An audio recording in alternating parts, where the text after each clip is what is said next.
മുതിർന്ന CPI നേതാവ് KE ഇസ്മായിലിനെ suspend ചെയ്യും. 6 മാസത്തേക്ക് സസ്പെൻഡ് ചെയ്യണമെന്നാണ് CPI എക്സിക്യൂട്ടീവിന്റെ ശുപാർശ.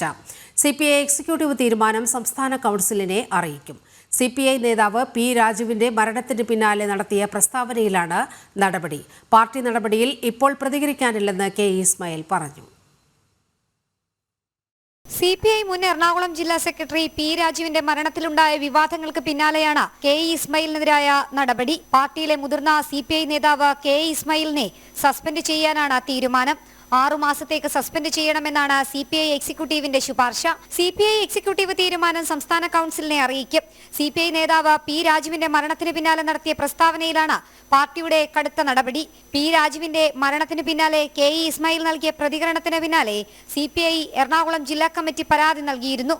P. രാജുവിന് പാർട്ടി നടപടിയിൽ വിഷമമുണ്ടായിരുന്നുവെന്നായിരുന്നു KE ഇസ്മായിലിന്റെ പ്രതികരണം. സാമ്പത്തിക തിരിമറി നടത്തിയെന്ന ആരോപണത്തിലാണ് P. രാജു സംഘടനാ നടപടിക്ക് വിധേയനായത്.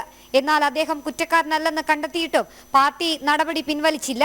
ഇക്കാര്യം പാർട്ടി പരിശോധിക്കുമെന്ന പ്രതീക്ഷയുണ്ടെന്നും അന്ന് നൽകിയ പ്രതികരണത്തിൽ KE ഇസ്മായിൽ പറഞ്ഞിരുന്നു. അതേസമയം പാർട്ടി നടപടിയിൽ ഇപ്പോൾ പ്രതികരിക്കാനില്ലെന്ന് KE ഇസ്മായിൽ പറഞ്ഞു. ജനം, തിരുവനന്തപുരം.